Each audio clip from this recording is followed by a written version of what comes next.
Assalamualaikum warahmatullahi wabarakatuh. Salam sejahtera bagi kita semua. Saya Muhammad Nurkolis, peserta Diklat PDPS Angkatan 8 tahun 2022. Saya akan memaparkan hasil praktek belajar langsung keterampilan dasar pekerjaan sosial dengan lokus UPT PRSMP Surabaya. Sebagai gambaran awal, UPT PRSMP Surabaya atau UPT Perlindungan dan Rehabilitasi Sosial atau Marsudi Putra atau PRSMP Surabaya adalah satu unit pelaksana teknis Dinas Sosial Provinsi Jawa Timur yang mempunyai tugas melaksanakan sebagian tugas dari Dinas Sosial Provinsi Jawa Timur dalam upaya melakukan perlindungan dan rehabilitasi sosial bagi anak nakal dan anak yang berhadapan dengan hukum. Persyaratan calon klien PM dan ABH terdiri dari 1. Laki-laki usia 12 sampai 18 tahun, 2. Sehat jasmani dan rohani, 3. Memiliki pengampu atau orang tua atau wali, 4. Rujukan dari instansi yang berwenang. Secara garis besar, UPT Perlindungan dan Rehabilitasi Sosial Marsudi Putra Surabaya mempunyai diantaranya 1. Perlindungan sosial, yaitu memberikan rasa aman dari ancaman pihak lain baik secara fisik maupun psikis. 2. Rehabilitasi sosial, yaitu memberikan pemulihan fungsi sosial sehingga anak mampu bertindak normatif sebagaimana lingkungan sosial pada umumnya, mampu menghindar dari perbuatan yang bertentangan dengan hukum dan adat istiadat. 3. Pengembangan potensi, yaitu memberikan bekal keterampilan hidup dan usaha untuk memperoleh penghasilan sesuai dengan kapasitas yang dimiliki. 4. Pengasuhan, yaitu memberikan pengasuhan, perhatian, kasih sayang layaknya orang tua dalam sebuah keluarga kepada anak yang bermasalah, sehingga anak memperoleh tempat untuk mengadu dan anak merasa ada yang menghargai dan mengakui keberadaannya. 5. Konseling individu, anak dan keluarga, yaitu memberikan bimbingan, pendampingan kepada anak dan keluarga dalam pemecahan permasalahan sosial atau disharmonisasi hubungan yang terjadi antara anak dan keluarga. 6. Advokasi sosial, yaitu memberikan pendampingan kepada anak yang bermasalah dari perlakuan diskriminatif sekolah, teman-teman sekolah, dan masyarakat sehingga anak mampu keluar dari permasalahan sosial yang dihadapinya. 7. Praktek pekerjaan sosial lainnya, yaitu pekerja sosial yang dimiliki UPT Perlindungan Sosial dan Rehabilitasi Sosial Marsudi Putra Surabaya mampu memberikan bimbingan konseling kepada masyarakat umum yang sedang mengalami permasalahan sosial. Penerima manfaat klien PM adalah penerima manfaat pelayanan dan perlindungan dalam praktek pekerjaan sosial yang meliputi individu, keluarga, kelompok, dan masyarakat. Dan kalau klien ABH atau anak berhadapan dengan hukum adalah anak dengan kenakalan yang diindikasi melakukan pelanggaran hukum atau tindak pidana sehingga berhadapan dengan proses hukum, atau termasuk mengalami penangkapan, penahanan, mengikuti proses peradilan yang berstatus diversi, menjalani masa hukuman pidana, dan menjalani masa reintegrasi.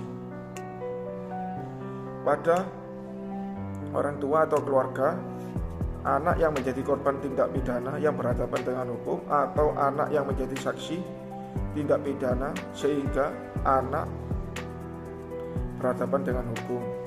Tujuannya 1. Memberikan tempat yang aman dan bermanfaat bagi anak yang berhadapan dengan hukum. 2. Memberikan bimbingan dan perlindungan kepada anak yang memiliki kecenderungan melakukan pelanggaran hukum. 3. Memberikan perlindungan dan rehabilitasi sosial kepada anak yang berhadapan dengan hukum agar mendapatkan perlakuan yang manusiawi sesuai ketentuan yang berlaku. 4. menggali dan mengembangkan potensi yang dimiliki anak dan dapat hidup mandiri secara normatif. Dan saya juga mau menjelaskan sedikit pengertian praktek pekerjaan sosial. Ada 3 hal. Pengertian praktek pekerjaan sosial makro, sosial mikro adalah praktek pekerjaan sosial mikro diartikan sebagai aktivitas keahlian pekerja sosial dalam bekerja sama individu dan keluarga. Dalam perkembangan masyarakat dewasa ini, masalah-masalah individu dan kelompok kecil telah semakin meluas selaras dengan kecenderungan individualitas dalam kehidupan bermasyarakat sebagai bagian dari keahlian profesionalnya. Peserta diklat harus menguasai keterampilan dalam menangani masalah-masalah individu dan keluarga dalam proses pekerjaan sosial.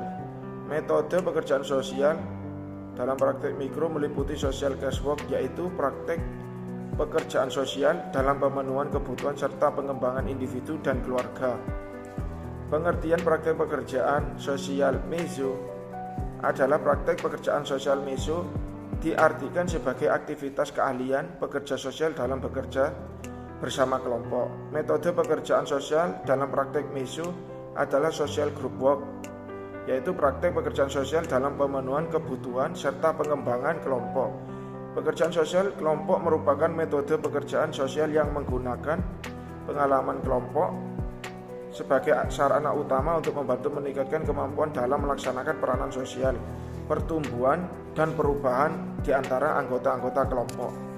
Tugas pekerja sosial kelompok mencakup sejumlah kegiatan yang beraneka ragam yang tergantung dari lembaga sosial yang memperkerjakannya serta uraian tugasnya.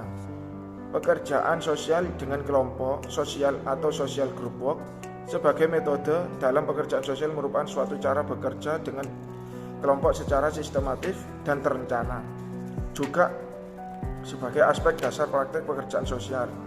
Karakteristik utamanya terletak pada kenyataan bahwa pekerjaan sosial dengan kelompok menggunakan relasi sosial dalam pengalaman kelompok yang digunakan sebagai alat untuk mencapai pertumbuhan dan perkembangan individu. Pekerja sosial kelompok akan memusatkan perhatiannya pada pengembangan tanggung jawab sosial anggota kelompok untuk berperan aktif dalam kehidupan masyarakat yang demokratis. Pengertian praktek pekerjaan sosial makro adalah praktek pekerjaan sosial makro diartikan sebagai aktivitas keahlian pekerja sosial dalam bekerja sama masyarakat, organisasi, dan atau upaya untuk mengubah peraturan dan kebijakan-kebijakan kesejahteraan sosial melalui aktivitas yang kolektif atau terorganisasi. Metode yang digunakan dalam praktek makro adalah praktek pekerjaan sosial makro atau social work makro praktis atau community work.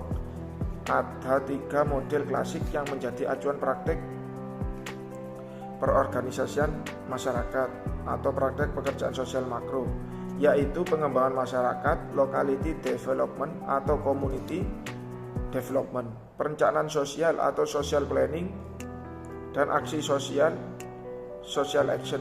Penerapan model pendekatan didasarkan pada pertimbangan-pertimbangan terhadap kenyataan yang berlangsung, antara lain kebutuhan nyata masyarakat, aset komunitas, serta risiko yang harus diambil dari penerapannya. Sebagai sebuah metode pekerjaan sosial dengan masyarakat atau makro memungkinkan pemberi dan penerima layanan terlibat dalam proses perencanaan, pengawasan, dan evaluasi pekerjaan sosial dengan masyarakat, meliputi berbagai pelayanan sosial berbasis masyarakat mulai dari pelayanan preventif hingga kuratif dan pengembangan. Demikian paparan hasil praktek belajar lapangan yang dapat kami sampaikan, semoga bermanfaat dan mohon maaf atas segala kekurangannya. Wassalamualaikum warahmatullahi wabarakatuh.